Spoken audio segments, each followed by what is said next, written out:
तत्त्वे सदा लीनो रामकृष्ण समाज्ञया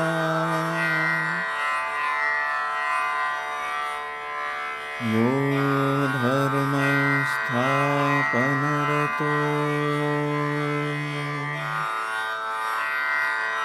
वीरेशं तं नमाम्यहम्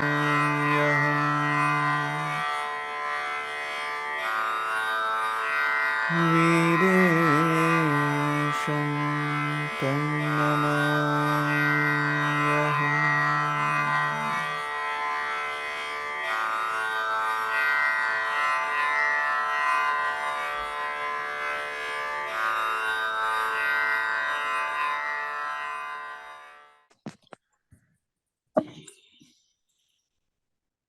अक्षर समाम्नायमधिगम्य महेश्वरात् कृत्स्नं व्याकरणं प्रोक्तं तस्मै पाणिनये नमः।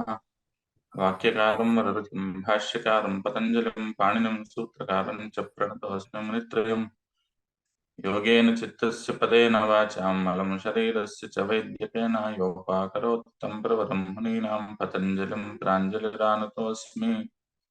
आबाहुपुरुषाकारं शङ्खचक्रगदाधरं सहस्रशिरसं श्वेतं पतञ्जलिमुपास्महे।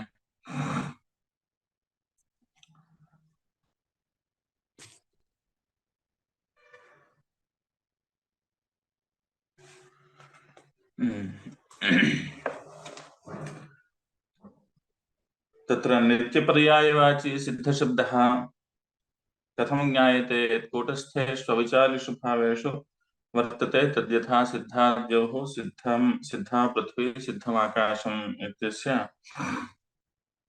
उद्योतस्य समाप्तम्। उद्योतने इदानीं पठनीयम्। नित्यलक्षणस्य इति कयटः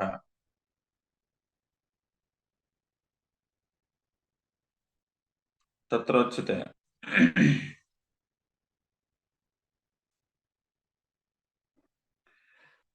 नित्यपर्यायः इत्येव अलम्। नित्यपर्यायवाची सिद्धशब्दः इति चेत् नित्यपर्यायवाची सिद्धशब्दः इत्यस्ति। नित्यपर्यायः इति उच्यते चेत् पर्याप्तम्। नित्यपर्यायवाची इति अपेक्षा नास्ति। नित्यपर्यायवाची इति किमर्थं? नित्यपर्यायः सिद्धशब्दः, तस्य अत्र ग्रहणं सिद्धे शब्दार्थसम्बन्धे इति। तर्हि वाची इति कथम्? अतः कैयटः नित्यलक्षणस्य इत्युक्तवान्। तद्वदन् अस्ति अन्नंभट्टः। नित्यलक्षणस्य नित्यपदम् अर्थपरम् इति। नित्यपर्यायः इत्येव अलम्, वाची इति अधिकम्, अनन्वितं च। यथा नित्यपर्यायः इति चेत् यदि शब्दपरः आगच्छति पुनः नित्यपर्यायः तं वक्ति इति कं वक्ति नित्यपर्यायः एव सिद्धशब्दः। तदानीम् अन्वयः अपि न जायमानः भवति, वाची इति अधिकः भवति चेत्। नित्यपर्यायः इति उच्यते चेत् तदानीं नित्यशब्दः यः वर्तते तत्पर्यायः सिद्धशब्दः। तदानीं सिद्धशब्दः इत्यनेन सामानाधिकरणं भवति। एवञ्च नित्यपर्यायवाची इत्यत्र वाची इत्यधिकम्, एवम् अनन्वितयार्थकतया अपि अस्ति तत्। अतः कैयटः नित्यलक्षणस्य इति नित्यलक्षणस्य अर्थस्य पर्यायेण वाचकः।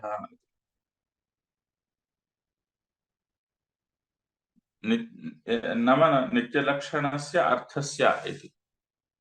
एवं कथनेन अत्र नित्यशब्दः अर्थपरतया व्याख्यातः। शब्दपरतया चेत् नित्यपर्यायः इति पर्याप्तम्।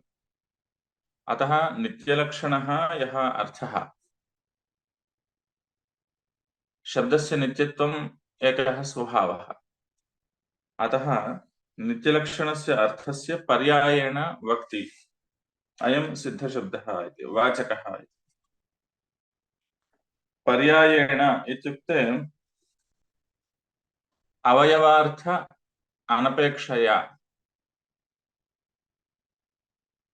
अवयवार्थस्य अपेक्षां विना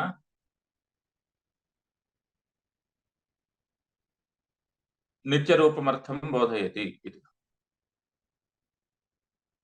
नाम नित्यलक्षणस्य अर्थस्य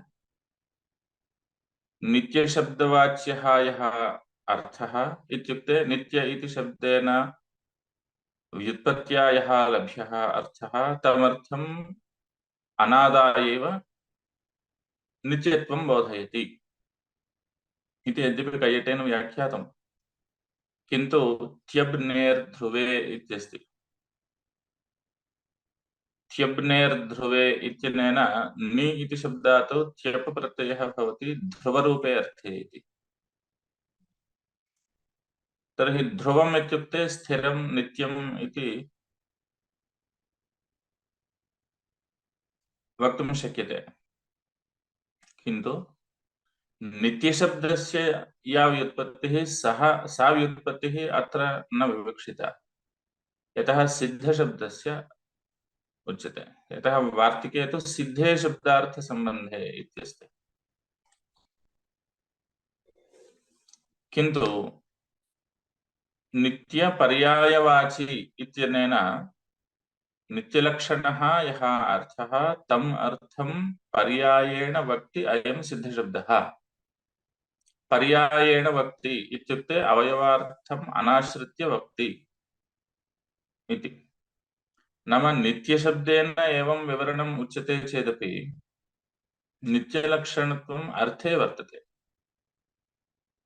एवं प्रकृते प्रयुक्तं पदं तु सिद्ध इति, सिद्धे शब्दार्थसम्बन्धे इत्यत्र। अतः नित्यलक्षणः यः अर्थः, नित्यस्वभावः यः अर्थः, तस्य अर्थस्य अवयवार्थम् अनाश्रित्यैव सः शब्दः वक्ति स्वीयमर्थं प्रतिपादयति इति ग्राह्यम्। अतः कैयटः उक्तवान् नित्यलक्षणस्य अर्थस्य पर्यायेण वाचकः। तमेव अर्थं कदाचित् नित्यशब्दः आह, कदाचित् सिद्धशब्दः आह। एवं नित्यभूतम् अर्थं कदाचित् सिद्धशब्दः वदति, कदाचित् नित्यशब्दः वदति। अतः तादृशस्य अत्र सिद्धशब्दस्य ग्रहणम् इति व्याख्यातवान्।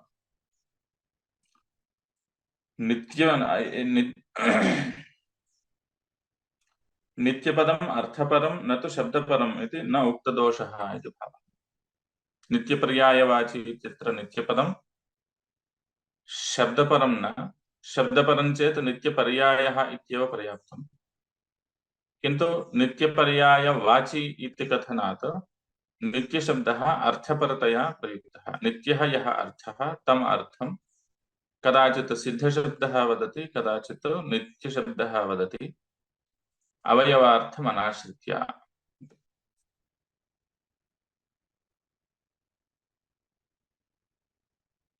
पदद्वयस्यापि अपनुरुक्तमर्थम् आह अविनाशिष्विति। अविनाशिषु कूटस्थेषु इत्युक्तम्। कूटम् अयोघनः तद्वत् तिष्ठति इति कूटस्थः इति उक्तं पूर्वम्। तत्र उच्यते पदद्वयस्यापि अपनुरुक्तमर्थमाह अविनाशिष्विति। सिद्धशब्दो वा भवतु अथवा नित्यशब्दो वा भवतु, नित्यलक्षणस्य अर्थस्य प्रतिपादकः अयं सिद्धशब्दः इति उच्यते चेत् अथवा नित्यशब्दः इति, एतावता किं विवक्षितम् इत्युक्ते अविनाशिषु भावेषु वर्तते। अविनाशित्वमेव उपयुक्तम् इति। अविचालित्वं स्वरूपकथनमात्रम्। अविनाशित्वमेव प्रकृते विवक्षणीयं नित्यत्वे। अविचालिषु इति केवलं स्वरूपकथनम् इत्युक्तम्। देशान्तरप्राप्तिरहितेषु इति। यतः शब्दः देशान्तरं न प्राप्नोति। शब्दः देशान्तरं कथं न प्राप्नोति? वीचीतरङ्गन्यायः इति उच्यते। वक्त्रा उच्यमानः शब्दः यः श्रोता वर्तते तस्य श्रोत्रेन्द्रिये कर्णशुष्कुल्यवच्छिन्नं नभः एव श्रोत्रेन्द्रियम् इति उच्यते। तं देशं प्रति गच्छति इति व्यवहरन्ति। तर्हि अविचालिषु इत्युक्ते देशान्तरप्राप्ति रहितेषु अर्थेषु वर्तते इत्युक्ते शब्दः देशान्तरं प्राप्नोति चेत् इदं विरुद्धं खलु इति चेत् न। कुतः? ध्वनीनां तथा देशान्तरप्राप्तिमत्वम् अस्ति चेदपि ध्वनिव्यङ्ग्यस्य स्फोटस्य देशान्तरप्राप्तिर्नास्ति। यद्यपि सः स्फोटः अपि शरीरावच्छिन्नतया विद्यमाने आत्मनि भवति। यतः स्फोटस्य ज्ञानरूपत्वात् ज्ञानस्य आश्रयः आत्मा इति। तर्हि शरीरं गच्छति इत्युक्ते आत्मनः अपि गमनवत्वम् इति चेत् तदपि न। वस्तुतः आत्मनः नाम स्फोटाख्यस्य वा गमनवत्वं नास्ति। उपाधेः गमनात् तत्र गमनं प्रतीयते। अतः शब्दस्य गमनवत्वमपि न भवति। शब्दाभिव्यञ्जकध्वनीनां गमनवत्वं भवति। अत उच्यते अविनाशिषु अविनाशित्वमेव उपयुक्तम् अविचालित्वं स्वरूपकथनम् इति। स्वरूपकथनम् इति किमर्थम् उक्तम् इत्युक्ते शब्दे चाञ्चल्यं नास्ति, देशान्तरप्राप्त्यादिकं नास्ति इति बोधयितुम्। यद्यपि पृथिव्यादेः कार्यत्वात् विनाशित्वमेव। पृथिव्यादेः पृथ्वी कार्या इति उच्यते। परमाणुरूपा नित्या चेदपि तदितररूपा कार्या एव। अतः यद्यपि पृथिव्यादेः कार्यत्वात् विनाशित्वमेव, पृथ्वी अपि विनश्यति, तथापि न कदाचित् अनीदृशं जगत् इति मतानुसारेण अविनाशित्वम् उक्तम् इति। न कदाचिदपि अनीदृशं जगत् इति उच्यते। एवमेव अनुवर्तते इत्युक्ते तत्तत् पदार्थाः भिन्नाः, व्यक्तयः भिन्नाः भिन्नाः जायमानाः भवन्ति चेदपि कर्तृत्व भोक्तृत्व साक्षित्वादिरूपाः धर्माः तथैव भवन्ति। अतः कदापि अनीदृशं जगत् न, एवम् अविद्यमानं कदापि न इति उच्यते। इदम् आरोपेणैव साधनीयम्। यथा उपदेशाद्योच्चारणम् इति उच्यते। उपदेशाद्योच्चारणम् इत्युक्ते इदानीम् अस्माभिः उच्यमानः यः शब्दः सूत्ररूपः भूसत्तायाम् इति धातुगणपाठो वा, अयम् उपदेशः कथं भवति? उपदेशः नाम आद्यम् उच्चारणम् इति उच्यते। आद्यम् उच्चारणं च केन कृतं? पाणिनिना कृतं। तर्हि पाणिनिना कृतं यद् आद्यम् उच्चारणं वर्तते तद् इदानीम् आद्यम् उच्चारणम् इति कथम् उच्यते? तदुच्चारणं वयं न उपलभामहे इदानीम्। इति चेत् तथापि अनीदृशं न, नाम पाणिनिः यथा उक्तवान् तथैव वयमपि उक्तवन्तः। यथा लोके अद्य मम जन्मदिवसः इति वदति कश्चित्, अद्य मम जन्मदिवसः इत्युक्ते अद्य जन्म प्राप्तवान् वा? अद्य स्वातन्त्र्यप्राप्तिदिवसः इति उच्यते। तर्हि स्वातन्त्र्यम् अद्य प्राप्तं वा? न। तथापि यस्मिन् दिवसे सः जन्म प्राप्तवान् तद्दिवस अभेदेन अस्य दिवसस्य व्यवहारः क्रियते। एवं यस्मिन् दिने स्वातन्त्र्यं प्राप्तं तद् अभेदेन अयं दिवसः व्यवह्रियते। तद्वदेव यथा पाणिनिः उच्चारितवान् तद् अभेदेन अत्र अस्माभिरपि उच्चारणं क्रियते।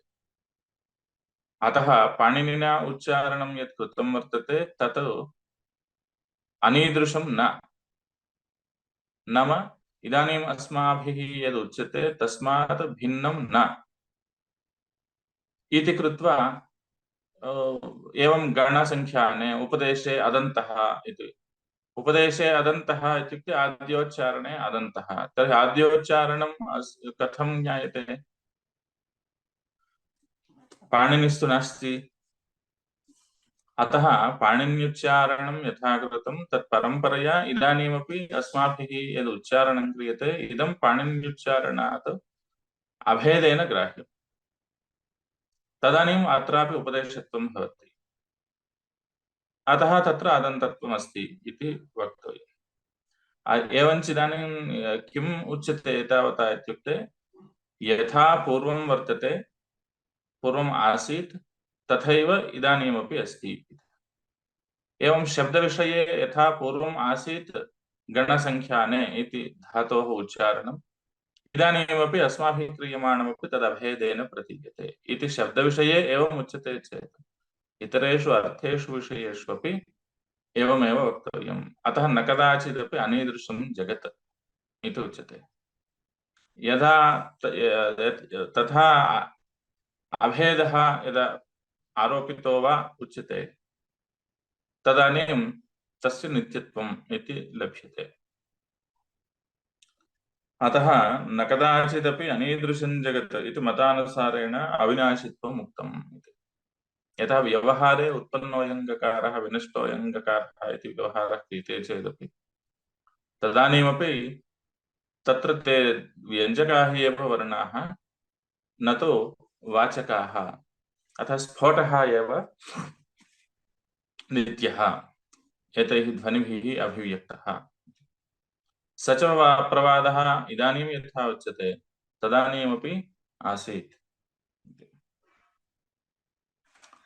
ननु आत्मना आकाशः सम्भूतः इति श्रुतेः आकाशादीनामपि कार्यत्वात् कार्येष्वपि इत्ययुक्तम्। अतः सिद्धशब्दादिति। आत्मना आकाशः सम्भूतः इति श्रुतेः आकाशादीनामपि कार्यत्वं वर्तते। कार्यत्वं नाम प्रागभावप्रतियोगित्वं कार्यत्वं। प्रागभावे प्रतियोगी इत्युक्ते सः उत्पन्नः इत्यर्थः।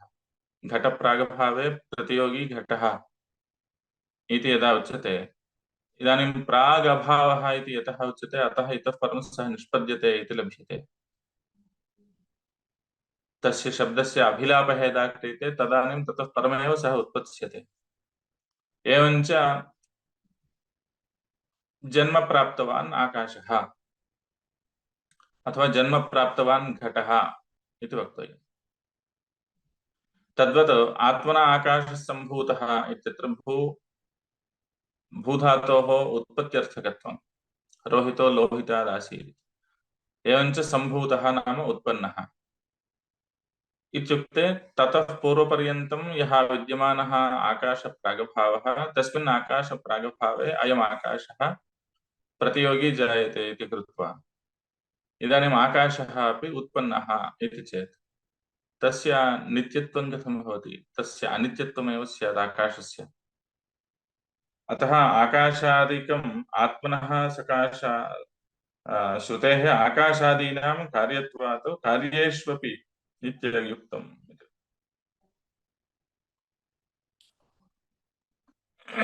अतः आह सिद्धशब्दादिति तदुच्यते मूले। ननु च भोः कार्येष्वपि वर्तते। तद्यथा सिद्ध ओदनः सिद्धसूपः सिद्धाय वागुः यावता कार्येष्वपि वर्तते तत्र कुत एतत् नित्यपर्यायवाचिनः ग्रहणं न पुनः कार्ये यः सिद्धशब्दः इति। नित्यपर्यायवाचिनः एव सिद्धशब्दस्य ग्रहणमत्र, कार्यपर्यायवाचिनः अत्र सिद्धशब्दस्य ग्रहणं न इति कथं लभ्यते? यदि सर्वदा नित्येष्वेव अस्ति चेत् तदानीं वक्तुं शक्यते, किन्तु सर्वदा नित्येष्वेव नास्ति, कार्येष्वपि वर्तते अयं शब्दः। कार्येषु इत्यनेन अनित्येषु इति लभ्यते। तथा च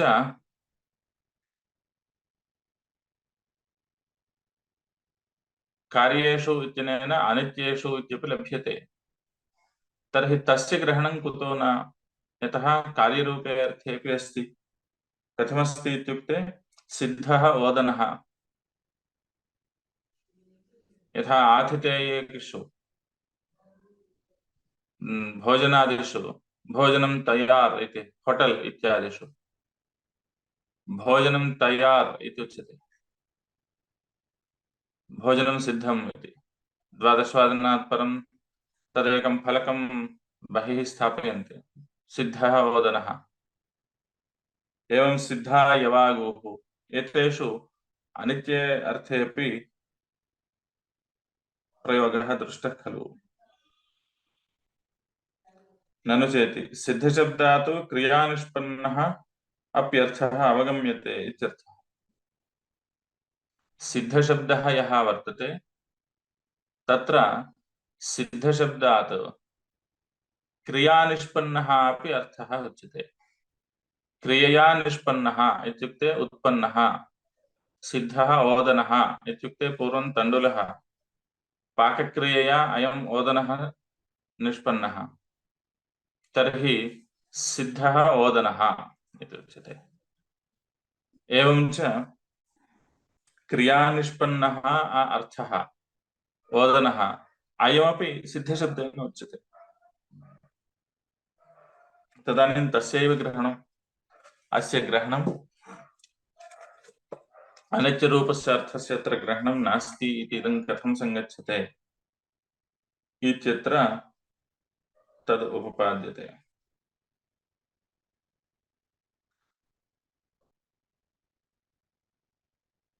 किमिति इत्युक्ते आकाशादीनामपि कार्यत्वम् उक्तं, तर्हि इदम् अयुक्तं खलु इति चेत् तत्र उच्यते आकाशादिकम् आत्मनः सकाशात् क्रियां विनैव उत्पद्यते,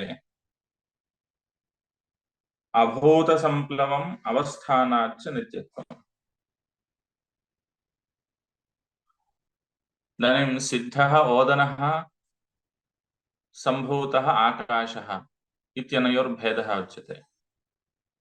कथम् इत्युक्ते ओदनः क्रियया निष्पद्यते, पाकक्रियया ओदनः इति निष्पद्यते, ओदनः सिद्धः इति। किन्तु आत्मनः सकाशात् आकाशः क्रियया न निष्पन्नः, क्रियया निष्पन्नश्चेत् सः अनित्यः। जन्म क्रियया निष्पन्नश्चेत् प्रागभावे प्रतियोगी इत्युक्ते घटः उत्पन्नः इति उच्यते। एवञ्च जन्मरूपक्रियया, जननमपि क्रिया एव, उत्पत्तिरपि क्रिया एव, अस्ति इत्यपि क्रिया एव इति वैयाकरणैः उच्यते। तत्र परिस्पन्दः नास्ति चेदपि सापि क्रिया एव भवति इति उच्यते। अन्ततः आत्मनः धारणं क्रियते। एवञ्च ओदनस्य पाकक्रिया निष्पाद्यत्वमस्ति, नाम निष्पन्नत्वमस्ति, अतः अनित्यत्वम्। किन्तु आत्मना आकाशः सम्भूतः इत्यत्र आत्मनः सकाशात् आकाशः क्रियया न निष्पन्नः इति। सृष्टेः वैचित्र्यात् इयं प्रक्रिया उच्यते। अतः आकाशादिकम् आत्मनः सकाशात् क्रियां विनैव उत्पद्यते।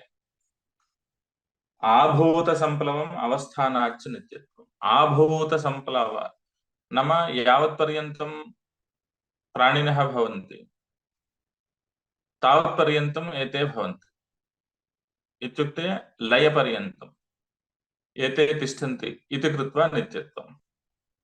सृष्ट्याद्यकालिक उत्पत्तिमत्वात् प्रलयकालिक नाशवत्वाच्च एतेषां नित्यत्वम्। उत्पत्तिः इत्यत्रापि वस्तुतः वयम् उत्पत्तिशब्देन परिचिताः स्मः इति कृत्वा एवं सृष्ट्याद्यकालिक उत्पत्तिमत्वं प्रलयकालिक नाशवत्वम् इति व्यवह्रियते तेषां। किन्तु तत्रापि जननक्रियया आकाशः निष्पन्नः इति न, किन्तु सृष्टि आद्यकाले अस्ति प्रलयकाले नास्ति इति उच्यते। तावत्पर्यन्तं विद्यमानां स्थितिम् आदाय अत्र नित्यत्वम् इति व्यवहर्तव्यम्। दाधाघ्वदापिति सूत्रे एतत् सृष्टि आद्यकालिक उत्पत्तिमत्वात् प्रलयकालिक नाशवत्वात् तेषां भूतानां पंचानां नित्यत्वं वेदादिवत् वेदादीनां नित्यत्वं। तर्हि तुल्यन्यायेन शब्दस्यापि तावत्पर्यन्तं स्थितिरस्ति इति कृत्वा शब्दस्यापि नित्यत्वम्। यथा इदानीं पदार्थानां ग्यारण्टी दीयते खलु, एतावत्पर्यन्तं वर्षद्वयं वर्षपञ्चकं वर्षसप्तकम् एतत् इति, तद्वत् शब्दः अपि एवं प्रमाणितः तावत्पर्यन्तं तिष्ठति इति। सृष्ट्याद्यकालिक उत्पत्तिमत्वं प्रलयकालिक नाशवत्वम्। वस्तुतः तत्रापि उत्पत्तिः इति अस्मत्परिचितशब्देन उच्यते, किन्तु आत्मनः सकाशात् प्रादुर्भूतः इत्युक्ते उत्पन्नः इति न, अभिव्यक्तः इति यदि स्वीक्रियते तदानीं तत्रापि तस्याम् अवस्थायामपि नित्यत्वं वक्तुं शक्यते। अथवा उत्पत्तिर्वा अङ्गीक्रियते चेदपि एतन्मध्यस्थितिमत्वात् तेषां पञ्चभूतानां पञ्चानामपि भूतानां नित्यत्वं वक्तव्यम्।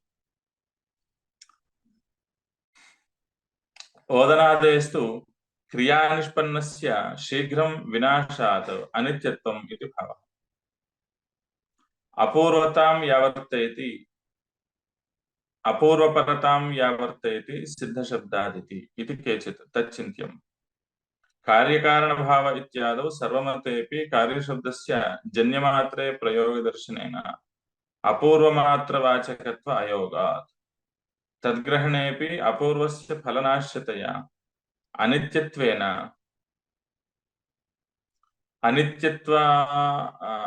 अनित्यवाचित्वसिद्धेः तद्व्यावृत्त्यनुपयोगाच्च कार्यप्रतिपक्षार्थः नित्य एव तदभिधायि इति तत्र सामर्थ्यात् तद्ग्रहणम्। अत्र न सामर्थ्यमस्ति इति कथं तद्ग्रहणम्, अतः तत्समानयति।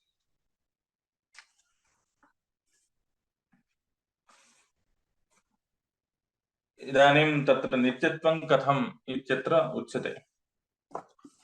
कार्येषु अर्थेषु अपि पर्यायतया सिद्धशब्दः नित्यशब्दश्च प्रयुज्यते।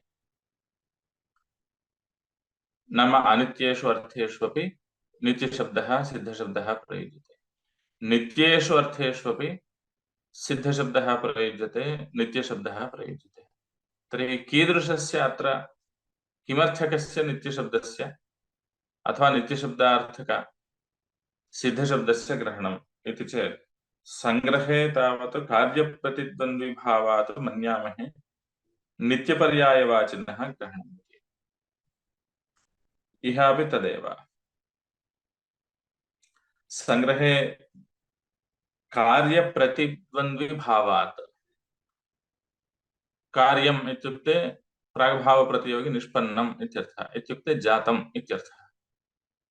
तत्प्रतिद्वन्द्वितया अयं सिद्धशब्दः प्रयुक्तः इति। नाम नित्यः कार्यः इत्युक्ते जातः इत्युक्ते यः जातः सः अनित्यः भावपदार्थेषु। ध्वंसः जायते चेदपि सः नित्यः इति उच्यते, अतः भावपदार्थेषु। एवञ्च भावपदार्थेषु यः जातः सः अनित्यः इति व्याप्तिरस्ति। तर्हि यः जातः सः अनित्यः इति लब्धं चेत् तत् प्रतिद्वन्द्वितया अयं सिद्धशब्दः प्रयुक्तः इत्युक्ते तस्य नित्यत्वम् इति। यतः तत् प्रतिद्वन्द्वितया उच्यते, नाम तस्य शब्दस्य नित्यारूप अर्थसमर्पकत्वं नास्ति चेदपि, नास्ति इति अस्माभिरुच्यते चेदपि कार्यशब्दप्रतिद्वन्द्वितया अयं प्रयुज्यते। यथा कदाचित् बहूनि उत्तराणि दत्वा एकं समाधानं चिन्वन्तु इति प्रश्नं यच्छन्ति। मल्टिपल ऑप्शन क्वेश्चन इति उच्यते। तत्र बहूनि उत्तराणि, 4 उत्तराणि सन्ति प्रश्नस्य। 3 उत्तराणि समीचीनानि न इति अस्माभिर्ज्ञायते, किन्तु अवशिष्टं यद्वर्तते तदेव वा तस्य उत्तरं न वा इत्यपि अस्माभिः कदाचित् न ज्ञायते। तथापि एतेषु 3 तु निश्चयात्मकं ज्ञानमस्ति इति कृत्वा अवश्यम् एतत् प्रतिद्वन्द्वितया, एतत् भिन्नतया एव तदुत्तरं भवति इति कृत्वा तदेव उत्तरं स्यात् इति कृत्वा यथा उत्तरन्ति, तद्वत् अत्रापि अनित्यरूप अर्थ प्रतिद्वन्द्वितया अयं पर्यायवाचिनः एव ग्रहणम् इति लभ्यते। अतः तत्र तु कार्यप्रतिद्वन्द्विभावात् कार्यरूपः यः अर्थः तस्य प्रतिद्वन्द्विभावतया अयं सिद्धशब्दः प्रयुक्तः संग्रहे, लक्षश्लोकात्मकः ग्रन्थः इति। अतः तदीयव्यवहारात् अत्रापि अथवा तत्प्रामाण्यात् अत्रापि तादृशस्यैव सिद्धशब्दस्य ग्रहणं कर्तव्यम् इति लभ्यते। तत्र हि कार्यः शब्दः अथ सिद्धः इति पक्षद्वयविचारः कृतः। शब्दः कार्यो वा सिद्धो वा इत्युक्तं, नित्यो वा इति न। अतः तत्र संशयः, संशयस्य विरुद्ध कोटिद्वयं नानाकोटिकं वा कोटिकत्वं वा भवति। तर्हि विरुद्धज्ञानद्वयम् एकत्र आश्रितं चेत् तदानीं संशयः। तर्हि इदानीं कार्यः वा सिद्धो वा इति यदा कोटिद्वयम् उपस्थाप्यते, इमौ द्वौ पक्षौ प्रतिद्वन्द्विनौ इति ज्ञायते। यतः विरोधं विना संशयः न भवति। जिज्ञासा अन्या, संशयः अन्यः। अतः अत्र तथा प्रश्नः कृतः, पक्षद्वयविचारः कृतः। किं कार्यशब्दः अथ सिद्धः इति पक्षद्वयविचारः कृतः। तत्र कार्यप्रतिपक्षार्थाभिधायी सामर्थ्यात् सिद्धशब्दः इति स्थितम्। कार्यरूपः यः अर्थः वर्तते तस्य प्रतिपक्षः यः अर्थः, तद्विरुद्धः यः अर्थः, तस्य अर्थस्य अभिधायी इत्युक्ते नित्यः इत्येव लभ्यते। अतः सामर्थ्यात् सिद्धशब्दः नित्यार्थकः इति लभ्यते। तत्समानतन्त्रत्वात् इहापि तथैव युक्तम् इत्यर्थः। तत्समानतन्त्रं, तत्समानशास्त्रम् इति उच्यते। व्याकरणं संग्रहे, संग्रहः व्याडिकृतः। तत्समानतन्त्रत्वम् इत्युक्ते सिद्धान्ताः ये वर्तन्ते ते सर्वैरपि तथैव स्वीक्रियन्ते, प्रक्रिया भिन्ना भवति चेदपि। अतः अत्रापि तादृशः एव अर्थः ग्राह्यः इति। एवञ्च कार्यप्रतिद्वन्द्विभावात् इत्युक्तम्।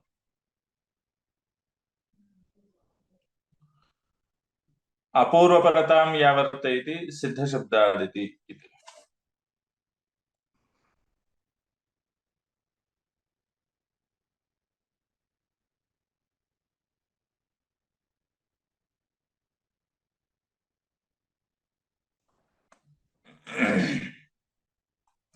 ननु च भोः कार्येष्वपि वर्तते इति उक्तं खलु। तत्रोच्यते अपूर्वपरता व्यावर्त्यते इति।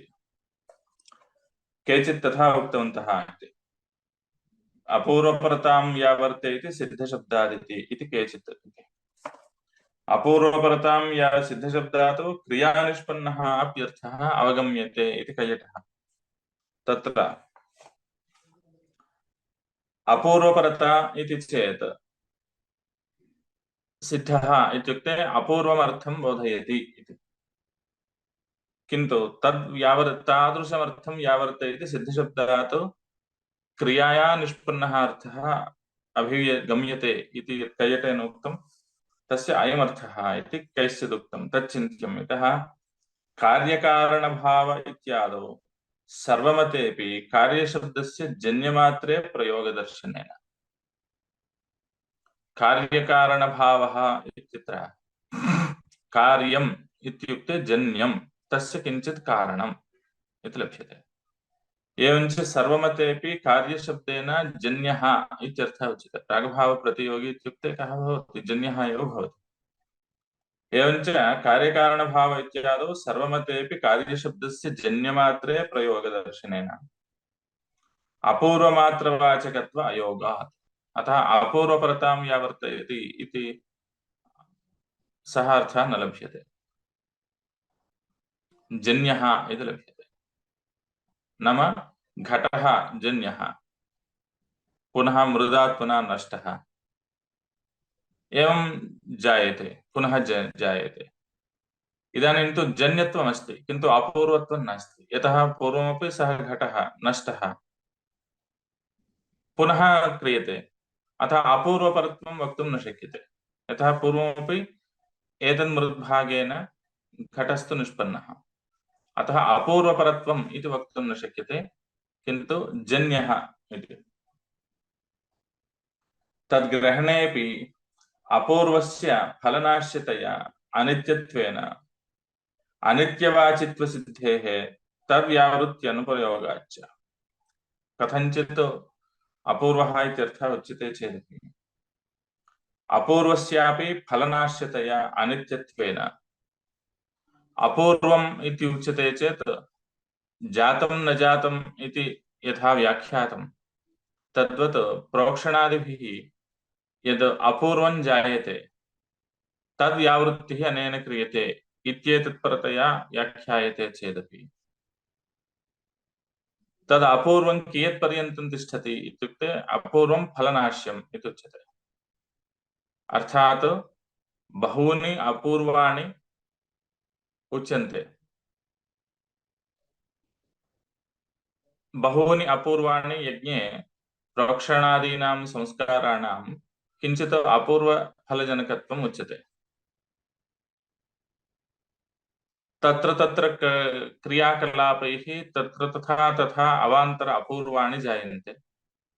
एतानि सर्वाणि अपूर्वाणि अवान्तर अपूर्वाणि महापूर्वम् एकं जनयन्ति। तच्च महापूर्वं यजमानस्य आत्मनि संस्काररूपेण तिष्ठति। काले जाते तत् अपूर्वं स्वर्गादिफलं जनयति। नो चेत् यागः इत्युक्ते क्रियारूपः, यागस्य नाशानन्तरमेव स्वर्गः जायते इति नास्ति। अतः मध्ये अपूर्वं द्वारं कर्तव्यम्। एवञ्च तदपूर्वं यजमान आत्मनि संस्काररूपेण तिष्ठति। ततः परं यदा फलं निष्पन्नं तदानीं तु नाम स्वर्गप्राप्तिरूपफलं निष्पन्नं तदानीं तत् फलं जनयित्वा इदम् अपूर्वं नश्यति इति उच्यते। इदानीम् एतादृश अपूर्वव्यावर्तकतया अत्र सिद्धशब्दः प्रयुक्तः इति कैश्चित् उच्यते, तद् न इति उच्यते। किमर्थम् इत्युक्ते तद्ग्रहणेऽपि अपूर्वस्य फलनाश्यतया अनित्यत्वेन अनित्यवाचित्वसिद्धेः तद्व्यावृत्त्यनुपयोगाच्च। अनित्यत्व व्यावृत्तिः प्रकृते न विवक्षिता, यतः प्रक्रान्तं तत्र पङ्क्तौ कथमस्ति भोः ननु च भोः कार्येष्वपि वर्तते इति। अतः अनित्यत्वव्यावृत्तिः न अनित्येषु अर्थेष्वपि अस्ति इति प्रतिपादनम् अत्र विवक्षितम्। अतः तदानीमपि विरोधी एव इति। कार्यप्रतिपक्षार्थः नित्य एव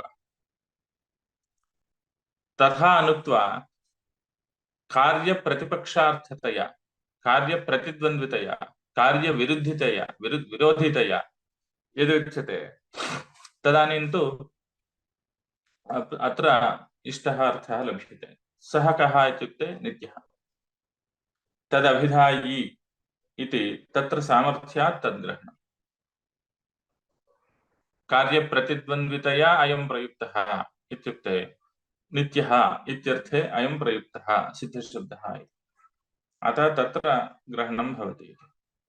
अत्र न सामर्थ्यमस्ति इति कथं तद्ग्रहणम्? अतः तत्समानेति। संग्रहे तथा अस्ति चेदपि प्रकृते कथं तथा ग्रहणम् इति चेत् अत्र तथा लभ्यते। कथं लभ्यते इत्युक्ते तत्समानतन्त्रम् इदमपि तत्समानशास्त्रं संग्रहात्मकः ग्रन्थः यथा बहून् विषयान् प्रतिपादयति तत्र व्याकरणमपि अस्ति। अतः तत्समानतन्त्रत्वम् अस्यापि एवञ्च अत्रापि तथैव अर्थः ग्राह्यः।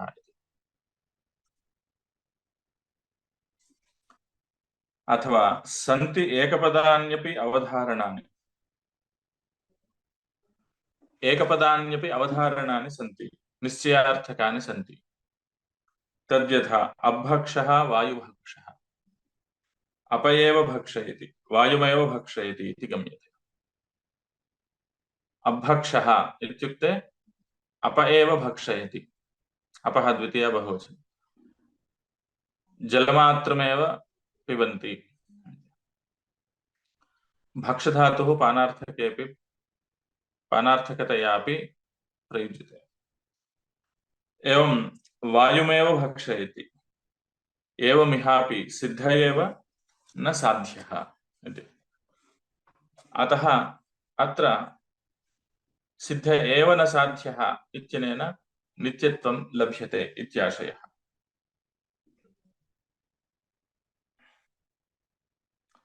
अथवा एव शब्दप्रयोगे द्विपदम् अवधारणं द्योतकत्वेन एव शब्दप्रयोग एव शब्दस्य अपेक्षणात्। यदा तु द्योतकम् अन्तरेण सामर्थ्यात् अवधारणं गम्यते तदा एतत् एकपदम् इत्युच्यते।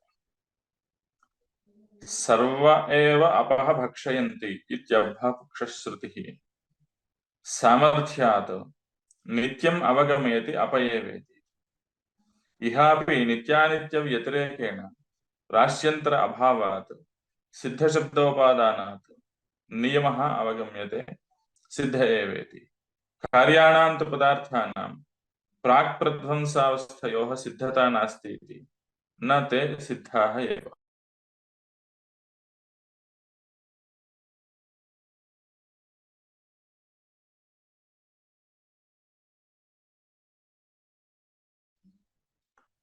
इदानीम् एव शब्दप्रयोगे द्विपदम् अवधारणम्। द्विपदम् अवधारणम् इत्युक्ते एव शब्दप्रयोगः अस्ति चेत् तदानीम् एव शब्दः एकः अस्ति। यस्माद् एव शब्दः वर्तते सोऽप्यस्ति। नाम अप एव इति यदा उच्यते अप एव भक्षयन्ति इति तदानीं तत्र नियमः अवगन्तुं शक्यते। तद् द्विपदम् अवधारणम् इत्युक्ते एव शब्दः प्रयोगः यत्र क्रियते तत्र तु एव शब्दः अपि अस्ति इति कृत्वा तेन सह यः अर्थः नियम्यते तद्वाचकः शब्दोऽपि भवति इति कृत्वा द्विपदम् अवधारणम् इति वक्तुं शक्यते। किन्तु अत्र तु सिद्धः इत्येव अस्ति, एवकारः नास्ति। अतः इदम् एकपदम् अवधारणम् इत्युक्ते एव शब्दं विनापि अवधारणरूपमर्थं बोधयति। दृश्यते च इयं रीतिः असति प्रतिबन्धके सर्वत्रापि अवधारणं लभ्यते।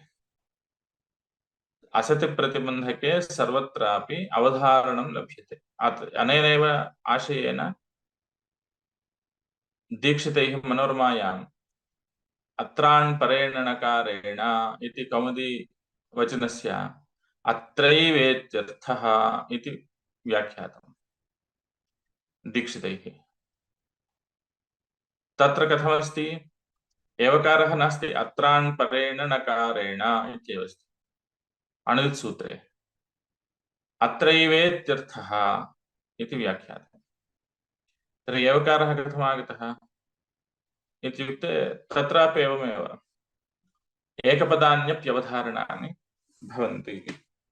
एव शब्दप्रयोगे द्विपदम् अवधारणम्। द्योतकत्वेन एव शब्दप्रयोगस्य अपेक्षणात्। यतः एव शब्दस्यैव अवधारणमर्थः इति यद् उच्यते तदानीं यत्र एव शब्दः प्रयुज्यते तदानीमेव अवधारणं वक्तव्यम्। प्रकृते एव शब्दः नास्ति। अणुदित्सवर्णस्य च प्रत्ययः इत्यत्रापि अण् इत्यत्र एव शब्दः नास्ति। नाम अत्रान् परेण नकारेण इति वाक्येपि एव शब्दः नास्ति। तर्हि अत्रैवेत्यर्थः इति कथमुच्यते? अतः अयं द्योतकः। द्योतकत्वं च स्वसमभिव्याहृत पदनिष्ठ शक्त्युद्बोधकत्वं द्योतकत्वम्। खयटेन प्रकारान्तरेणापि द्योतकत्वम् उक्तम्। अथ शब्दानुशासनम् इत्यत्र अथा इति द्योतकः इति कयटः उक्तवान्। किन्तु समभिव्याहृतपदार्थः कः? शब्दानुशासनम् इत्यस्ति। किन्तु कः अर्थः उच्यते? आरभ्यमाणता उच्यते। तर्हि आरम्भरूपार्थ बोधकः अन्यः शब्दः अस्ति चेत् तेन बोध्यमानस्य शब्दस्य तेन शब्देन बोध्यमानस्य अर्थस्य अयं द्योतकः इति वक्तुं शक्यते। किन्तु शब्दानुशासनम् इत्यस्य आरम्भः इति नार्थः। अत एव अनेकक्रियाविशेषस्यापि शब्दानुशासनस्य आरभ्यमाणता अथ शब्दसन्निधाने प्रतीयते इति व्याख्यातम्। अतः कैयटेन द्योतकत्वं नाम स्वसमभिव्याहृतपदनिष्ठशक्त्युद्बोधकत्वं द्योतकत्वम् इति न। असमभिव्याहृत अर्थ अभिव्यञ्जकत्वमपि कैयटेन अभिप्रेतम्। प्रकृते तु एतत् स्वसमभिव्याहृत पदनिष्ठ शक्त्युद्बोधकत्वं द्योतकत्वम् इति स्वीकर्तुं शक्यते। किमर्थं तथा स्वीकर्तुं शक्यते इति चेत् यत्र एव शब्दः अस्ति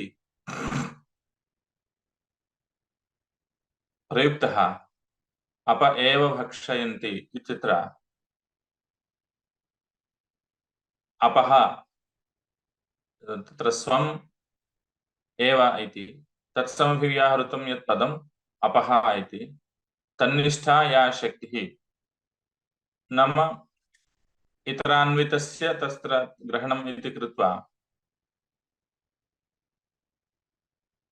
अब्रूप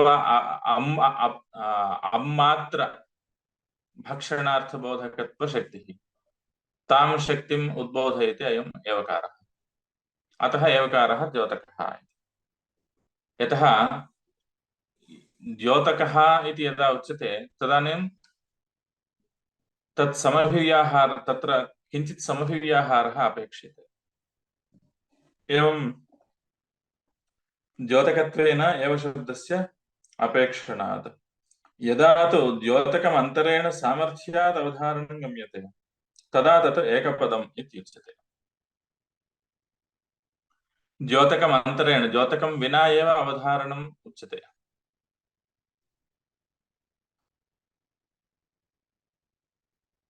इदं किञ्चित् चिन्तनीयं। द्योतकम् अन्तरेणापि सः अर्थः लभ्यते इति। कथं? वस्तुतः अनेन कैयटः स्पष्टं वदन् अस्ति द्योतकसमभिव्याहारे एव सः अर्थः लभ्यते। उदाहरणार्थम् अनुभवति इत्यत्र भूधातोः सामान्यतः सप्तार्थः, किन्तु अनुभवति इत्यत्र अनुभवः अर्थः इति उच्यते। अनु इति द्योतकः, तर्हि अयं द्योतकः एव तस्यैव धातोः अर्थः इति चेत् तर्हि केवलं भवति इत्यत्रापि अनुभवति इत्यर्थः कुतः न प्रदीयते इत्येकः प्रश्नः अवशिष्यते। इदानीं किं वदन् अस्ति, द्योतकमन्तरेण एव सः अर्थः कथं लब्धुं शक्यः? नानार्थकत्वं नानार्थकः अयं शब्दः इत्यत्र यस्य अर्थस्य द्योतकः स्वीक्रियते सः अर्थः द्योतकं विना न लभ्यते इति उच्यते। अनुभवरूपस्य अर्थस्य अनु इति द्योतकं विना प्रतीतिर्न भवति। तर्हि तं विनापि सः अर्थः कथम् अवगन्तव्यः इति एकः प्रश्नः। तत्र उच्यते सत्यं द्योतकसमभिव्याहारे एव द्योत्यार्थः प्रतीयते, नो चेत् सः अर्थः न प्रतीयते इति सत्यं। किन्तु सामर्थ्यात् अत्र कदाचित् तादृशः अर्थः उपवर्णयितुं शक्यते। कदाचित् द्योतकं नास्ति चेदपि धातोः सा शक्तिरस्ति चेदपि तत्र किञ्चित् उपायान्तरं सामग्र्यन्तरम् अस्माभिः स्वीकर्तव्यं। किं तत् इत्युक्ते सामर्थ्यं। नाम कदाचित् भूधातुः अपि अनुभवरूपमपि अर्थं बोधयितुं शक्नोति अनु इति उपसर्गयोगं विना। किन्तु तथा अर्थः कथनीयश्चेत् तत्र प्रकरणादिषु किञ्चित् सामर्थ्यं कल्पनीयं। तस्मिन् सन्दर्भे अयमेव अर्थः ग्राह्यः, नो चेत् अत्र विरोधः भवति इति सामर्थ्यमपि कल्पनीयं। नो चेत् द्योतकं विना तादृशः अर्थः न लभ्यते। अत एव अत्र कैयटः अपि किं वदन् अस्ति इत्युक्ते यदा तु द्योतकमन्तरेण सामर्थ्याद् एव अवधारणं गम्यते। सामर्थ्यादेव इति प्रयुक्तं, यत् सामर्थ्याद् अवधारणं गम्यते।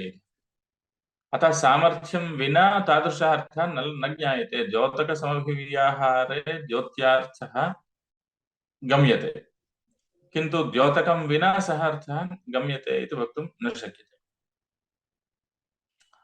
इदमेव स्वातन्त्र्येण नानार्थकत्वम् इत्यस्य एवं द्योतकत्वम् इत्यस्य च भेदः। हर्यादिशब्दाः नानार्थकाः, तत्र इतरसमभिव्याहारं विनैव हरिशब्दः कदाचित् हरिं विष्णुं बोधयति, कदाचित् हरिं वानरं बोधयति, यतः नानार्थकः सः। अत्र भूधातुः यद्यपि नानार्थकः इति उच्यते, किन्तु द्योत्यार्थः यः वर्तते स च अर्थः द्योतकसमभिव्याहारे एव प्रतीयते इति स्वीकर्तव्यम्। एवं द्योतकं विनापि सः अर्थः प्रतीयते इति यदि वक्तव्यं तर्हि सामर्थ्यं वक्तव्यम्। सामर्थ्यं वक्तव्यम् इत्युक्ते तत्र सन्दर्भः न सङ्गच्छते इत्यादिकं किमपि उक्त्वा सामर्थ्यात् अत्र अयमर्थः इति वक्तव्यम्। तदा एकपदम् इत्युच्यते। तत्र सर्वे एव अपः भक्षयन्ति, सर्वे एव अपः भक्षयन्ति इति अभक्षश्रुतिः सामर्थ्यात् नियमम् अवगमयति अपयेवे। इहापि नित्यानित्यव्यतिरेकेण राश्यन्तरं नास्ति। नित्यः अनित्यः एतद्व्यतिरिक्ततया अन्यः राशिः कोऽपि नास्ति। अतः नित्यानित्यव्यतिरेकेण भिन्नतया अन्यः राशिः कोऽपि नास्ति इति कृत्वा सिद्धशब्दोपादानात् नियमः अवगम्यते। सिद्ध एव अत्र ग्राह्यः। इदानीं कार्याणाम् अनित्यभूतानां तु पदार्थानां तस्य अनित्यस्य पदार्थस्य, उदाहरणार्थं घटस्य तस्य उत्पत्तेः प्राक् तस्य सिद्धता नास्ति, तस्य नाश अनन्तरं तस्य सिद्धता नास्ति। अतः प्रागभाव प्राक्प्रध्वंसावस्थयोः, प्रागवस्था प्रध्वंसावस्था, घटोत्पत्तेः प्रागवस्था घटोत्पत्त्यनन्तरं प्रध्वंस अनन्तरं या अवस्था, प्रध्वंसाभावानन्तरं घटः सिद्धः इति नोच्यते। अतः सिद्धता नास्ति इति ते न सिद्धाः इति। अतः अत्यन्तसिद्धः सिद्धः इति अत्र सिद्ध एव अत्र इत्यर्थः ग्राह्यः। ग्रन्थान्तर अनालोचनेऽपि नियामकमाः भाष्ये अथवेति। संग्रहे यथा उक्तं तथैव अत्र इति चेत् तर्हि तद्ग्रन्थ सापेक्षा वर्तते, संग्रहग्रन्थ सापेक्षा वर्तते। तर्हि सर्वे संग्रहग्रन्थं कथं पठन्ति? इदानीं तु संग्रहः इति यः ग्रन्थः लक्षश्लोकात्मकः स तु नास्ति। अतः तद्विनापि अत्र निर्वाहं वदन् अस्ति। ग्रन्थान्तर अनालोचनेऽपि नियामकमाः भाष्ये अथवा। एतेन तत्समानतन्त्रत्वात् व्यक्त्येकपदार्थवादोऽपि तव स्यादित्यपास्तम्। तत्समानतन्त्रत्वात् व्यक्त्येकवादः इत्युक्तम्। व्यक्त्येकपदार्थवादः इत्युच्यते। अयं तत्र प्रतिपादितः इति। व्यक्तेरपि एकत्वम् इत्यपि एकं मतं स्वीकर्तव्यम् इत्युच्यते। नो चेत् जातिपक्षः व्यक्तिपक्षः इत्यत्र जातेरेकत्वम् अस्ति, नित्यमेकम् अनेकानुगतं सामान्यम् इत्युक्तत्वात्, अथवा भिन्नेष्वभिन्नं छिन्नेष्वच्छिन्नं सामान्यभूतम् इत्युक्तत्वात्। किन्तु व्यक्तेरपि एकत्वम् इति उच्यते। वस्तुतः व्यक्तीनां नानात्वम् इति खलु उच्यते। इति चेत् तथा न, व्यक्तीनामपि एकत्वं कथञ्चित् आनेतव्यम्। प्रत्यभिज्ञया तदेकत्वं भवति इति कैयटः अपि पूर्वं प्रतिपादितवान्। नो चेत् जातिपक्षः अन्या कदाचित् जातिपक्षः श्रेणीयः, कदाचित् व्यक्तिपक्षः श्रेणीयः इत्यागच्छति। जातिपक्षे यावन्ति प्रयोजनानि सम्भवन्ति तावन्ति सर्वाण्यपि व्यक्तिपक्षेऽपि सम्भवन्ति इति वक्तव्यम्। अतः व्यक्तिष्वपि एकत्वं वक्तव्यं, व्यक्तिपक्षेऽपि। तदेकत्वं कथं भवति इति चेत् तत् प्रत्यभिज्ञया भवति इति उच्यते। इदानीम् अ इत्यष्टादशानां संज्ञा इत्युक्तं। तर्हि केवलम् 18 व्यक्तयः सन्ति इति वा? अकारव्यक्तयः 18 एव सन्ति इति चेत् कथम्? इतोपि बह्व्यः सन्ति व्यक्तयः। अतः व्यक्तिपक्षः इति पक्षेऽपि तासां व्यक्तीनाम् एकत्वं वक्तव्यम्। नो चेत् तथा अत्यन्तं तत् भिन्नतया उच्यते चेत् इको एणचि इत्यत्र विद्यमान इकारव्यक्तिरन्या, सुधी उपास्यः इत्यत्र विद्यमान इकारव्यक्तिरन्या चेत् तर्हि तत्सूत्रम् अत्र कथं प्रवर्तते? यतः सा व्यक्तिरन्या, इयं व्यक्तिरन्या। प्रत्यक्ष इत्यत्र विद्यमान इग्व्यक्तिरन्या, एवं इको एणचि इत्यत्र विद्यमान इग्व्यक्तिः अन्या इति यदा उच्यते तदानीं तत्सूत्रम् अत्र कथं प्रवर्तते? अतः जातिपक्षे जातेः यथा एकत्वम् उच्यते तद्वत् व्यक्तिपक्षेऽपि एकत्वं कथञ्चित् उपपादनीयम्। तच्च एकत्वं प्रत्यभिज्ञया भवति इति लभ्यते कैयटव्याख्यानात्। एवं भर्तृहरिणापि तदुक्तं, व्यक्तिपक्षेऽपि एकत्वम् एवं साधनीयम् इति। इदानीं किमुच्यते? एतेन तत् समानतन्त्रत्वात् व्यक्त्येकपदार्थवादोऽपि तव स्यात् इत्यपास्तम्। व्यक्त्येकत्ववादी वादः इति एतावता अयमत्र न ग्राह्यः इति न, किन्तु सोऽपि ग्राह्यः व्यक्तिपक्षे तदपि स्वीकर्तव्यं, किन्तु तावन्मात्रम् अत्र न। ननु एकपदानि इत्युक्त्वा अभक्षः इत्यस्य पदद्वयात्मकस्य उदाहरणत्वम् असङ्गतम्, अतः एव शब्दः। एव शब्दसहित अवधारणम्, एव शब्दरहित अवधारणम्। एकपदानि अवधारणानि इत्युक्त्वा पदद्वयविषयकतया कथमुच्यते इति चेत् एव शब्द तद्भिन्न शब्द विषयकतया एकपदत्वं पदद्वयवत्वं वा इति, न तु अन्यपदम् आश्रित्य। तथा च तत्र भक्षयन्ति इत्यपि अस्ति, अभक्षाः इति। अभक्षः इत्यस्य पदद्वयात्मकस्य उदाहरणत्वं न सङ्गच्छते इति चेत् तथा न, एव शब्दप्रयोगे द्विपदम् अवधारणम्। नित्यम् अप्रत्यायक सामर्थ्यं दर्शयति इहापि इति। इहापि नित्यानित्यव्यतिरेकेण राश्यन्तरं नास्ति, अतः सामर्थ्यात् एवमेव ग्राह्यं सिद्धशब्दः नित्यार्थकः। कार्यवाचने एव ग्रहणाभावे मूलमनः कार्याणाम् इति। कार्याणान्तु पदार्थानां प्रागवस्थायां प्रध्वंसावस्थायां सिद्धता नास्ति इत्युक्तं कयटे। प्राक् प्रध्वंसावस्थयोः इति पाठः, प्रागभाव प्रध्वंसावस्थयोः इति कदाचित् पाठान्तरं स्यात्।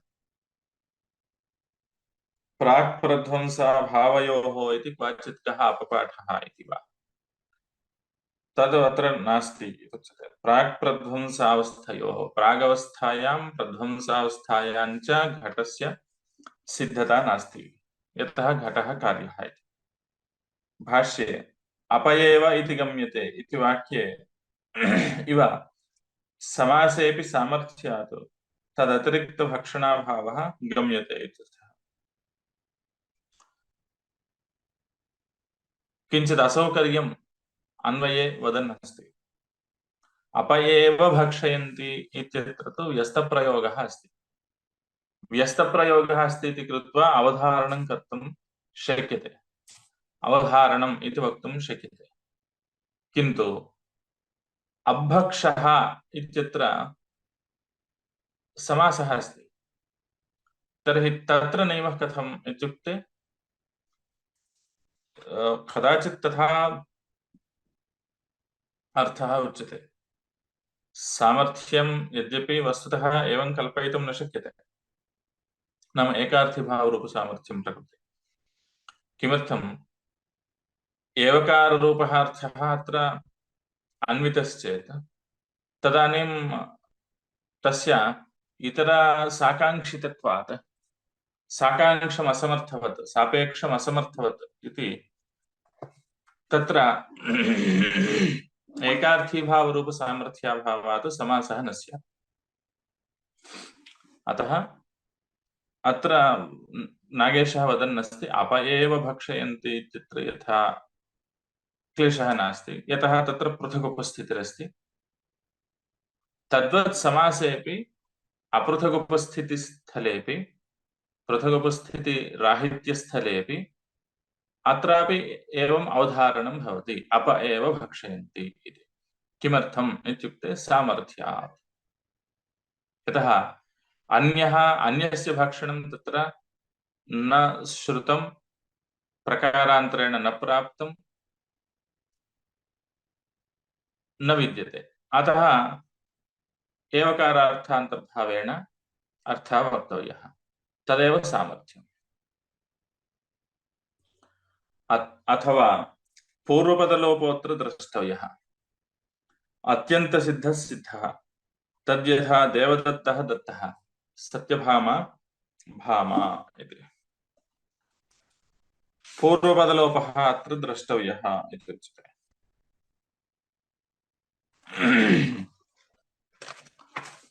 पूर्वपदस्य लोपः इति।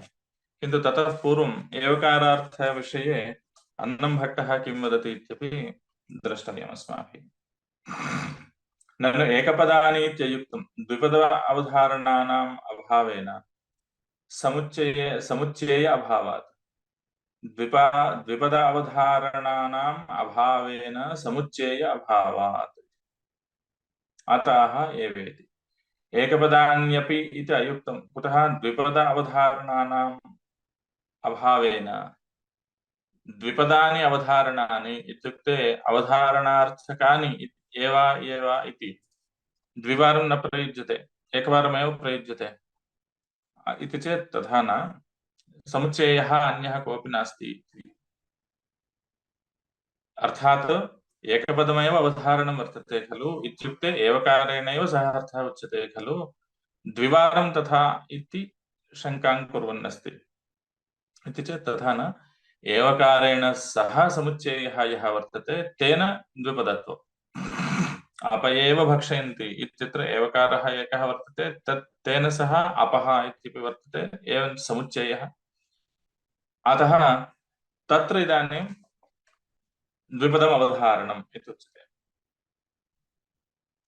एव शब्दस्य इति छेदः तत्र एव शब्दप्रयोगे एव शब्दस्य द्योतकत्वेन एव शब्दस्य अपेक्षणात् इत्यत्र द्विपदम् अवधारणं यत्र तत्र एवकाराभावेपि अवधारणं दृष्टान्ते उपपादयति तत्र सर्वे एवेति एवकारः नास्ति तत्र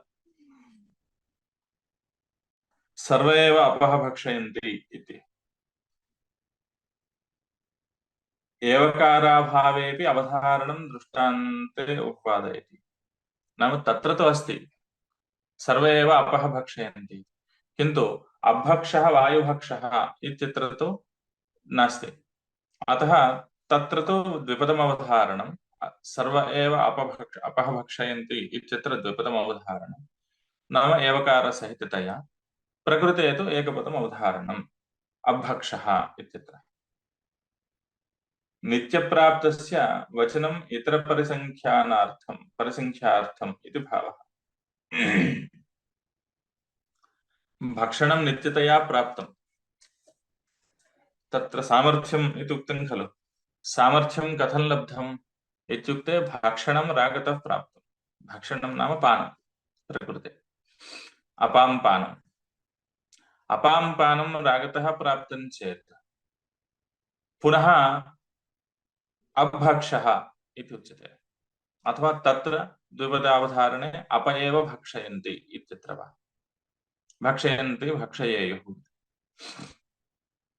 रागतः प्राप्तस्य पुनः भक्षणं पुनः विधानं किमर्थम् रागतः जलस्य पानं प्राप्तं पुनः अत्र अभक्षः अपः एव सर्वे अपः एव भक्षयन्ति इति पुनः विधानं तर्हि नित्यप्राप्तस्य भक्षणस्य पुनर्विधानं किमर्थम् इत्युक्ते इदं भक्षणीयम् इत्यत्र न इदं भक्षणं तु रागतः एव प्राप्तम् अपां भक्षणं यद्वर्तते तत्तु रागतः एव प्राप्तं किन्तु तद् व्यतिरिक्तस्य भक्षणं नास्ति इत्यत्र अत्र तात्पर्यम् इत्युक्ते जलव्यतिरिक्तस्य पानं नास्ति जलव्यतिरिक्तस्य भक्षणं नास्ति इति प्रकृते तात्पर्यं ग्राह्यम् अतः इतरनिवृत्तिं बोधयति प्राप्तमेव अर्थं पुनः प्राप्यते चेत् प्राप्तमेव अर्थं पुनः प्रापयति चेत् तदानीम् इतरस्य निवृत्तिः तत्र विवक्षिता इति वक्तव्यम् एवञ्च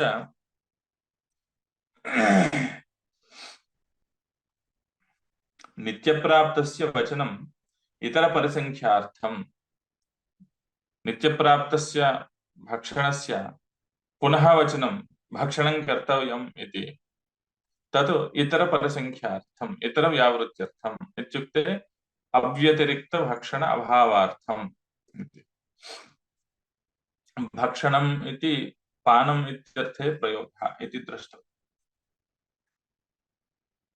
दाष्टान्तिकेभ्यः इहेति अवधारणेन नित्यत्वलाभं दर्शयति कार्याणाम् एवञ्च अवधारणेन अयमर्थः लब्धश्चेत् एवकारार्थान्तर्भावेण अयं शब्दः प्रयुक्तः इति यदा उक्तं तेन एतावता किम् आगतम् इत्युक्ते कार्येषु सिद्धता नास्ति। कार्येषु कार्यरूपेषु अर्थेषु सिद्धरूपः अर्थः नाम सिद्धशब्दः न प्रयुज्यते। कथं कुतः इति चेत् घट प्रागवस्थायां घटसिद्धः इति नोच्यते। अत्र इदमेकं द्रष्टव्यम्।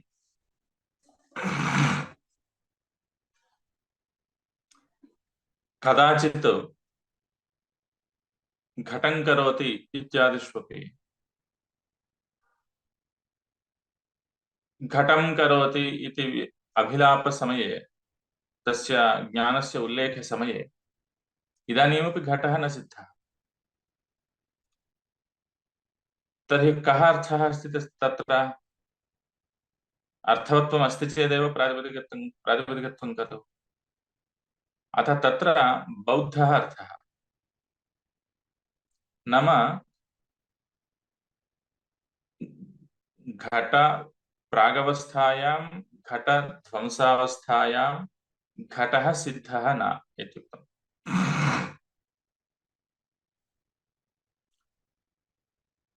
तथापि घटः साध्यः। साध्यमपि घटं घटशब्दः सिद्धतया बोधयति।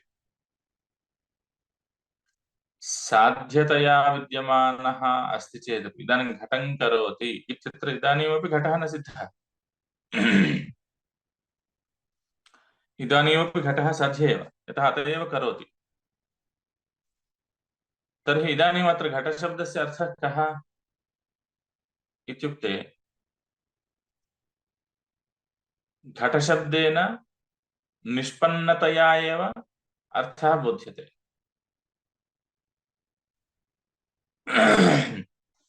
निष्पन्नमेव अर्थं बोधयति नामपदम्। नाम निष्पन्नतया प्रतीयमानमेव अर्थं बोधयति। वस्तुतः निष्पत्तिर्भवतु वा न वा। एवं क्रिया तु निष्पाद्यतया एव बोधयति इति पूर्वमपि अस्माभिः चिन्तितम्।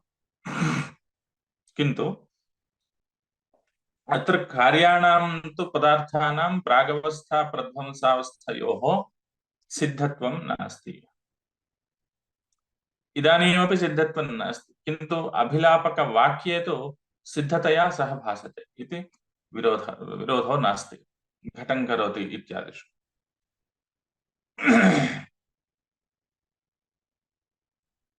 प्रतीयमानस्य इति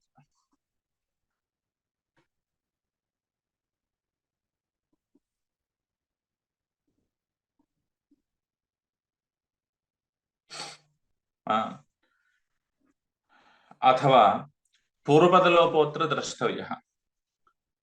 अत्यन्तसिद्धः सिद्धः तद्यथा देवदत्तः दत्तः सत्यभामा भामा। देवाः एनं देयासुः इत्यर्थे तिच्क्तौ च संज्ञायाम् इति सूत्रेण क्त प्रत्ययः संज्ञायाम्। अतः देवदत्तः इति आशीर्विषयकतया देवाः एनं देयासुः आशीर्विषयकतया इति देवदत्तः इति भवति।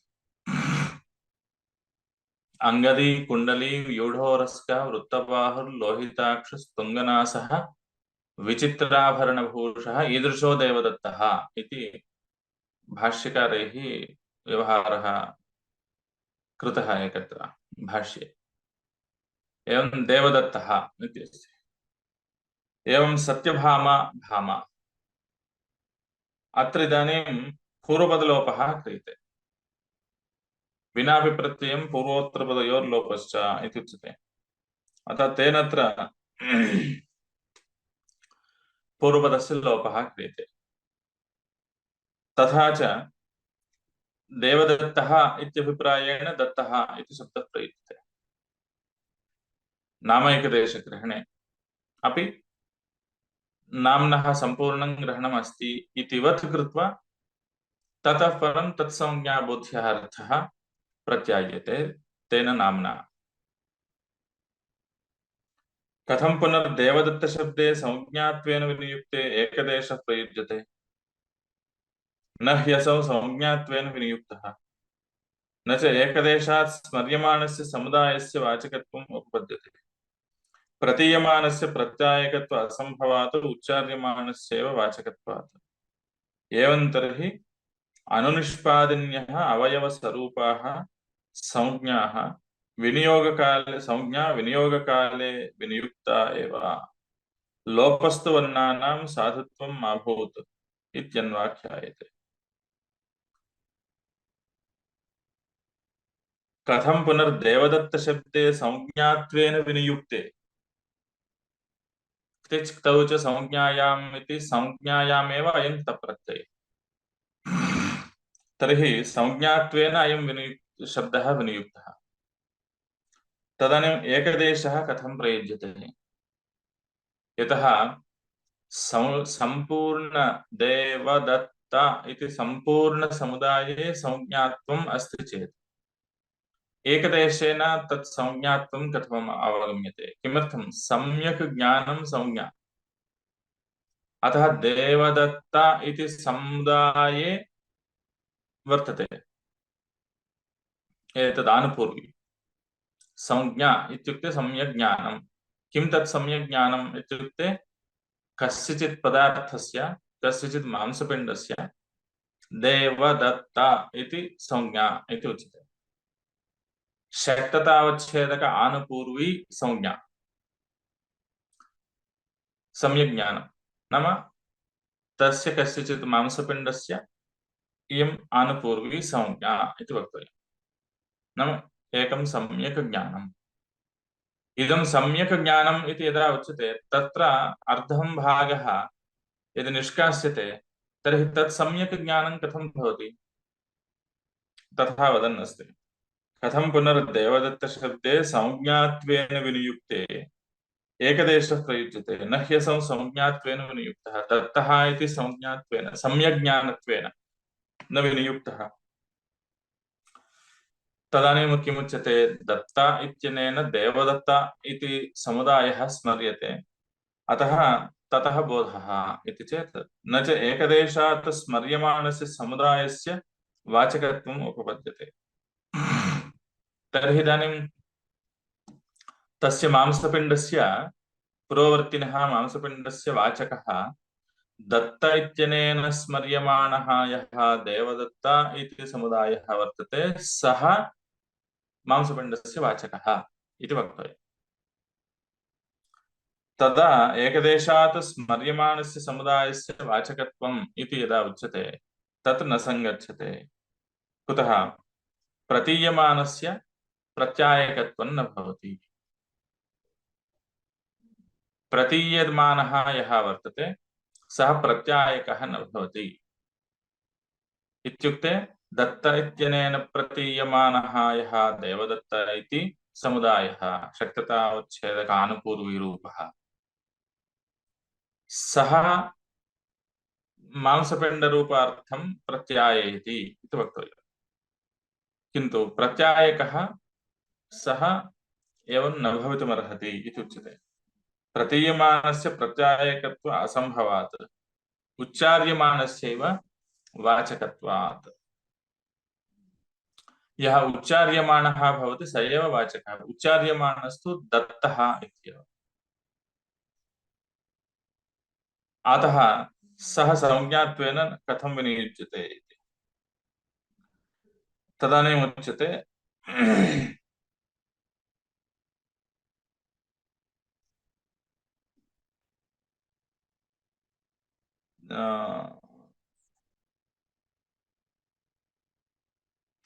एवं तर्हि अनुनिष्पादिन्यः अवयवस्वरूपाः संज्ञाः विनियोगकाले विनियुक्ताः एव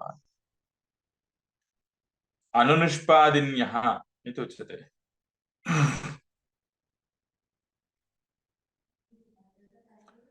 अनुनिष्पादिन्यः इत्यनेन तद अवयवस्वरूपाः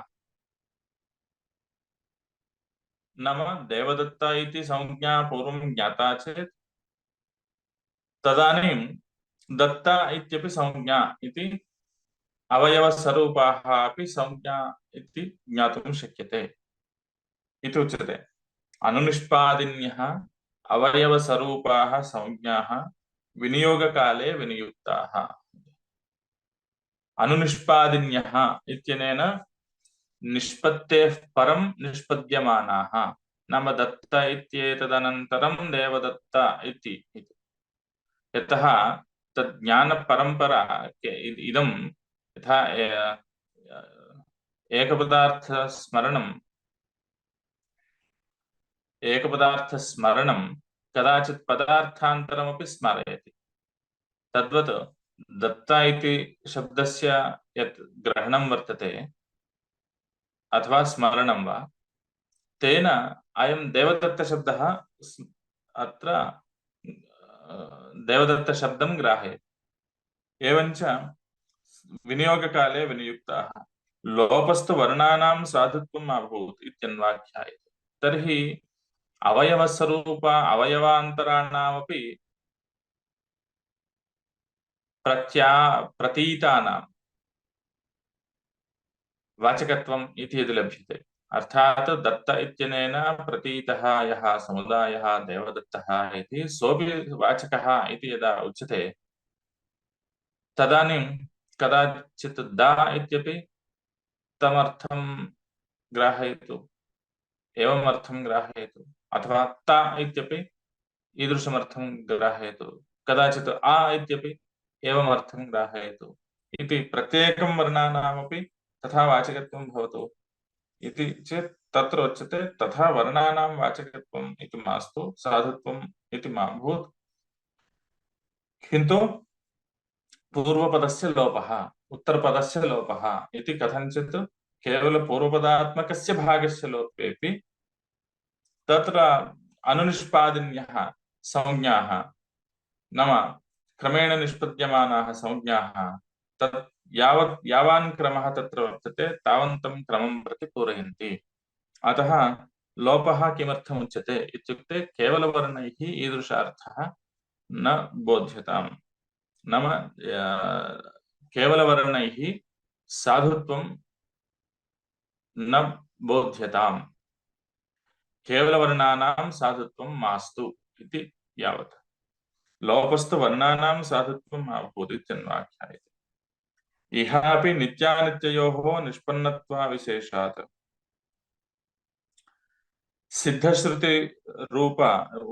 सिद्धश्रुतिः उपात्त प्रकर्षं गमयते अत्यन्तसिद्धः। नित्यानित्ययोः निष्पन्नत्वाविशेषात्, नित्यो वा अनित्यो वा उभयमपि निष्पन्नम् इति तु लभ्यते शब्दविषये। अतः सिद्धश्रुतिः उपात्त प्रकर्षं गमयति अत्यन्तसिद्धः।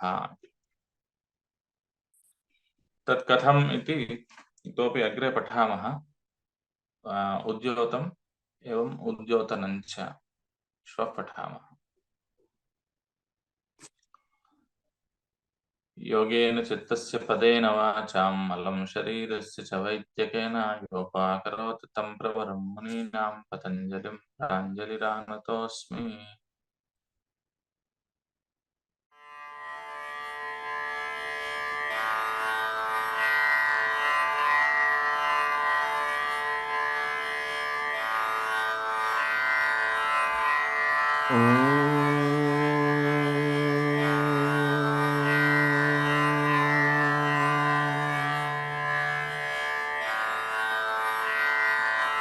यथाग्निर्दाहिका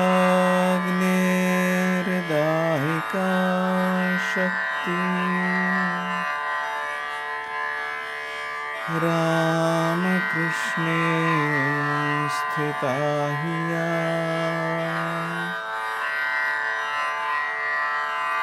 सर्वविद्यास्वरूपां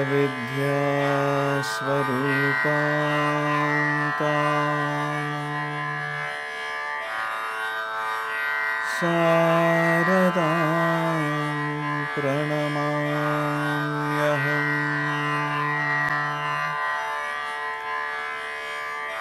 शारदां प्रणमाम्यहम्।